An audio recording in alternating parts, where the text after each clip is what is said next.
So hi friends, welcome to my channel. तो आज हम डिस्कस करने वाले टीडीएस के बारे में। टीडीएस का फुल फॉर्म है tax deducted at source. TDS एक ऐसी प्रक्रिया है जिसमें व्यक्ति के इनकम या आय के संबंधित है उसके ऊपर काटा जाता है। फॉर एग्जांपल, कोई व्यक्ति कंपनी में जॉब करता है तो उस व्यक्ति को सैलरी मिलने से पहले उस सैलरी पे टीडीएस काट लिया जाएगा, बाद में उसको सैलरी दी जाएगी। तो यहाँ पे हम अभी प्रैक्टिकली सीखेंगे।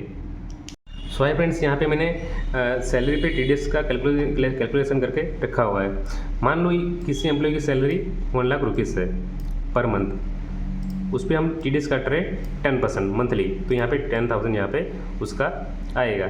उसके जो अकाउंट में जो जमा होगी सैलरी वो 90,000 यहाँ पे जमा होगी। ईयरली मान लो तो यहाँ पे 12 लाख आएगा टीडीएस ईयरली, 1,20,000।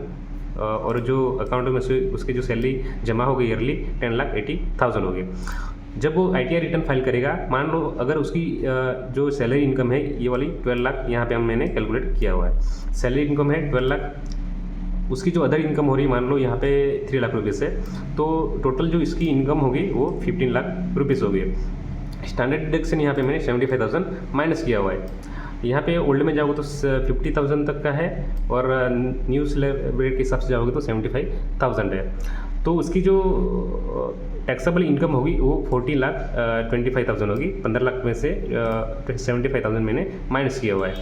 यहाँ पे जो टैक्स का मैंने कैलकुलेशन किया है एज पर स्लैब रेट के हिसाब से दूसरे पेज में किया हुआ है। यहाँ पे आ जाते हैं तो यहाँ पे मान लो उसकी जो टैक्सेबल इनकम है 15 लाख रुपीज़ से 0 और 4 लाख के बीच में नील रेटेड है, 4 लाख और 8 लाख के बीच में 5% है, 8 से 12 के बीच में 10%, 12 और 16 के बीच में 15%, 16 और 20 के बीच में 20%।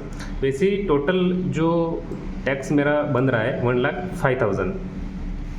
टैक्स लाइबिलिटी मैंने मेरी 1,05,000 मेरी यहाँ पे बन रही है।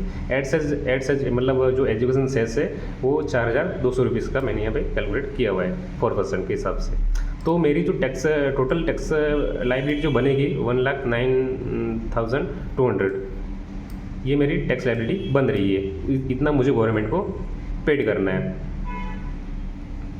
तो मैंने यहाँ पे दूसरी सीट में जाते हुए तो यहाँ पे मैंने 1,09,000 मेरी टैक्स लाइबिलिटी बन रही है। तो मैंने जो ऑलरेडी डिपॉजिट गवर्नमेंट को किया है, मतलब जो कंपनी में काट के गवर्नमेंट पे जमा किया हुआ है वो है 1,20,000। मतलब ये वाला जो है 1,20,000 ऑलरेडी मेरा जो टीडीएस काट के कंपनी ने जमा किया हुआ है।